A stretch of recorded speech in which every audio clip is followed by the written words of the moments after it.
देखो बच्चों, इस फंक्शन में भी डोमेन निकालना है। देखो तीन फंक्शंस एक साथ आपस में ऐड हैं, तीनों का अलग अलग डोमेन निकाल के उसका इंटरसेक्शन चाहिए होगा। देखो ध्यान दो, जैसे साइन इनवर्स वाले को अगर देखा जाए तो 1 प्लस, हाँ देखो साइन इनवर्स को देखें अगर हम लोग तो क्या होगा, देखो यहाँ पर 1 plus x cube upon 2x की पावर 3/2, इसको -1 और 1 के बीच में करना पड़ेगा, क्योंकि साइन इनवर्स के आगे जो भी नंबर होता है वो हमेशा -1 और 1 के बीच में होता है। ध्यान दो, देखो अब क्या होगा, अब इस इक्वेशन को सॉल्व करना है ना। साइन पहले एक एक को करते हैं, पहले इसको करेंगे, फिर इसको करेंगे, फिर इसको, तीनों करेंगे एक एक करके, है ना। देखते हैं क्या होता है। देखो ध्यान दो, साइन इनवर्स के आगे का नंबर -1 और 1 के बीच में करना पड़ेगा, इसको किया हमने। अब देखो जैसे ये जो x की पावर 3/2 है, ध्यान दो, x की पावर 3/2 का मतलब x क्यूब की पावर 1/2, तो देखो मतलब ये क्या है, इसका स्क्वायर रूट है। और मैंने बताया था कैलकुलस के अंदर स्क्वायर रूट की वैल्यू हमेशा क्या लेते हैं, पॉजिटिव। भाई एक्स क्यूब का मतलब एक्स का टर्म, एक्स क्यूब की वैल्यू पॉजिटिव भी हो सकती है, निगेटिव भी हो सकती है, उसकी पावर 1/2 मतलब एक्स क्यूब का स्क्वायर रूट, और किसी का भी स्क्वायर रूट हो इसकी वैल्यू हमेशा कैलकुलस के अंदर पॉजिटिव ही लेंगे। तो मतलब देखो ये पूरा टर्म पॉजिटिव है, इसे क्रॉस मल्टीप्लाई कर सकते हैं, तो -2 एक्स क्यूब की पावर 3/2, 1 प्लस एक्स क्यूब और lesser equal to 2 x cube की पावर 3/2, ऐसे इसको देखो हमने यहाँ पर लिखा, ध्यान दो, है ना। स्क्वायर रूट की वैल्यू हमेशा पॉजिटिव होती है जब ये टर्म पॉजिटिव है, क्योंकि 2 पॉजिटिव है भी पॉजिटिव, पूरा टर्म पॉजिटिव है, तो क्रॉस मल्टीप्लाई कर सकते हैं। अब देखो क्या होगा यहाँ पर, अगर हम इस टर्म को देखें तो देखो ये क्या है, ये है देखो यहाँ पर -2 एक्स की power 3/2 lesser equal to 1 plus x cube, 0 lesser equal to x cube plus 1 plus 2 x की पावर 3/2। देखो ये हो गया x की पावर 3/2 प्लस 1 का होल स्क्वायर, है ना, क्योंकि a square plus b square plus 2ab, ये देखो यहाँ पर आ गया। अब होल स्क्वायर हमेशा पॉजिटिव होता है, लेकिन हाँ जीरो भी हो सकता है। अगर होल स्क्वायर की वैल्यू हम जीरो कर दें, देखो इसकी वैल्यू जीरो, क्योंकि देखो पूरा टर्म पॉजिटिव है, तो होल स्क्वायर की वैल्यू जीरो हो सकती है ना, क्योंकि देखो होल स्क्वायर है, होल स्क्वायर हमेशा पॉजिटिव होगा लेकिन इक्वल टू जीरो भी हो सकता है। अगर ये इक्वल टू जीरो हुआ तो x की पावर 3/2 इक्वल टू क्या हो जाएगा, बोलो -1, है ना। देखो फिर यहाँ पर वही चीज है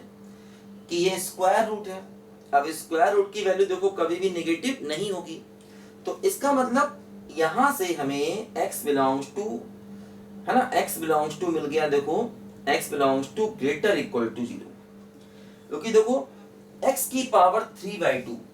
x की पावर 3/2 का मतलब x क्यूब को हमेशा पॉजिटिव होना चाहिए तभी ये रियल होगा, तो इसका मतलब ये हुआ कि x को पॉजिटिव होना चाहिए, है ना। और हाँ ये होल स्क्वायर है इसलिए हमेशा ग्रेटर इक्वल टू 0 होगा, तो इसलिए x की वैल्यू यहां से हमें ग्रेटर इक्वल टू 0 मिल गई इस वाली इक्वेशन को सॉल्व करके, है ना। देखो ध्यान दो, x क्यूब की पावर 1/2, अब क्या देखो होगा यहाँ पर, अगर x क्यूब निगेटिव हुआ तो पावर 1/2 वैसे भी इमेजिनरी हो जाएगी, और अगर x क्यूब पॉजिटिव हुआ, x क्यूब पॉजिटिव कब होगा, जब x पॉजिटिव होगा, ध्यान देना, तो मतलब x को पॉजिटिव भी होना चाहिए, ये भी हमें ध्यान रखना है यहाँ पर, तभी ये टर्म डिफाइन हो पाएगा। अब देखो समस्या ये है कि x को जीरो नहीं ले सकते, अगर x को जीरो लिया तो डिनोमिनेटर जीरो हो जाएगा, इसलिए जीरो नहीं ले सकते, तो यहाँ पर भी देखो x को जीरो नहीं ले सकते, ठीक। अच्छा अब देखो इस इक्वेशन को सॉल्व किया, इससे हमें x की पॉजिटिव वैल्यूज मिल गई। इसको देखें, 1 plus x cube lesser equal to 2x की पावर 3/2, तो 1 plus x cube minus 2x की पावर 3/2 लेसर इक्वल टू 0, देखो x की पावर 3/2 माइनस 1 का whole square lesser equal to 0। अब देखो फिर वही है, क्या ये होल स्क्वायर है, होल स्क्वायर नेगेटिव नहीं हो सकता, लेकिन होल स्क्वायर इक्वल टू 0 हो सकता है। अब अगर ये पूरा टर्म इक्वल टू 0 हुआ, क्योंकि देखो लेस या इक्वल टू 0 है, होल स्क्वायर लेस देन 0 है या इक्वल टू 0 है, अब होल स्क्वायर लेस देन 0 तो होगा नहीं, लेकिन हाँ होल स्क्वायर इक्वल टू 0 हो सकता है, तो एक्स क्यूब इक्वल टू 1/2। ठीक है, अब देखो यहां से x की वैल्यू 1 मिल गई, 1, क्योंकि अगर x 1 होगा तो पावर 3/2 1 के बराबर हो जाएगी। तो यहां से x की वैल्यू 1 मिल गई और यहां से मिला था x ग्रेटर देन 0। तो देखो यहां पर ध्यान दो कि इन दोनों का इंटरसेक्शन अगर लेते हैं तो x इक्वल टू 1 हो जाएगा, क्योंकि देखो डबल इक्वेशन है, ये इधर से ये इधर से, है ना। इस वाले को देखो हमने यहाँ पर सॉल्व किया, इसको यहाँ पर सॉल्व किया, ठीक। तो इससे हमें x की वैल्यू इक्वल टू 1 मिली और इससे x की वैल्यू पॉजिटिव मिली थी, ध्यान देना।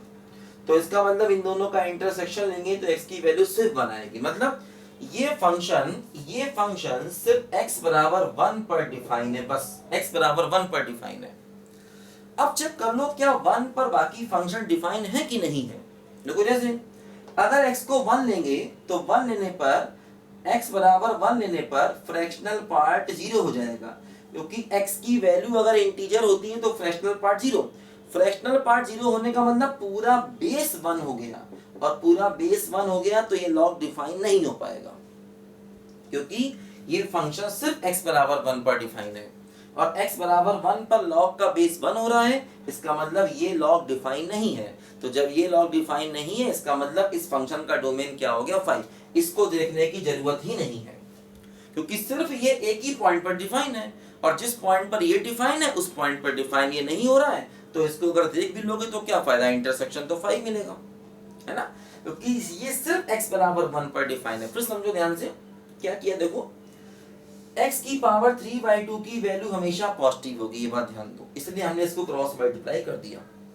और हाँ x की पावर 3/2 तभी डिफाइन है जब x पॉजिटिव होगा, क्योंकि अगर x पॉजिटिव होगा तो x क्यूब पॉजिटिव होगा और उसका स्क्वायर रूट पॉजिटिव होगा, अगर x नेगेटिव हुआ तो स्क्वायर रूट नेगेटिव हो जाएगा, जो दिक्कत हो जाएगी, ध्यान दो, ठीक। तो x को पॉजिटिव होना चाहिए, x पॉजिटिव हो गया, ठीक है। और हाँ इसको जब सिंपलीफाई किया तो ये होल स्क्वायर हमेशा ग्रेटर इक्वल टू 0 होगा, तो इसलिए x की वैल्यू लेकिन पॉजिटिव भी होनी चाहिए, इसलिए इसका आंसर आ गया x ग्रेटर देन 0। इसको इक्वल टू करके देखा तो कुछ नहीं मिला, इससे वैल्यू नेगेटिव मिली और इस टर्म की वैल्यू नेगेटिव होनी नहीं, हम देख चुके हैं इसकी वैल्यू हमेशा क्या होगी, पॉजिटिव होगी, तो ये नेगेटिव होगा नहीं, इसलिए इसका आंसर x ग्रेटर देन 0 हो गया, क्योंकि ये होल स्क्वायर हमेशा पॉजिटिव होगा ही होगा। इस वाले को सॉल्व किया, ठीक। तो अब देखो ये होल स्क्वायर लेस देन 0 है, तो लेस देन 0 तो होगा नहीं, हाँ इक्वल टू 0 हो सकता है,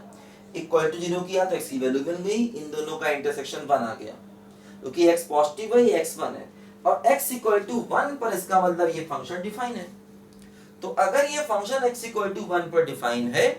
तो x इक्वल टू 1 पर इसका बेस देखो फ्रैक्शनल पार्ट 0 हो जाएगा, तो जब ये टर्म 0 तो पूरा बेस 1 हो जाएगा और लॉग का बेस 1 होता नहीं है, इसका मतलब x इक्वल टू 1 पर ये डिफाइन नहीं है, यानी इस फंक्शन का डोमेन क्या हो गया, बोलो 5 हो गया। ध्यान दो, फिर वही वाली बात ध्यान रखना, डोमेन 5 होना नहीं चाहिए, क्योंकि डोमेन 5 मतलब फंक्शन ही एग्जिस्ट नहीं कर रहा, लेकिन फिर भी किताबों में इस टाइप के सवाल दिए हैं तो हमें करने की प्रैक्टिस होनी चाहिए। करो सब बच्चे ध्यान से इसको।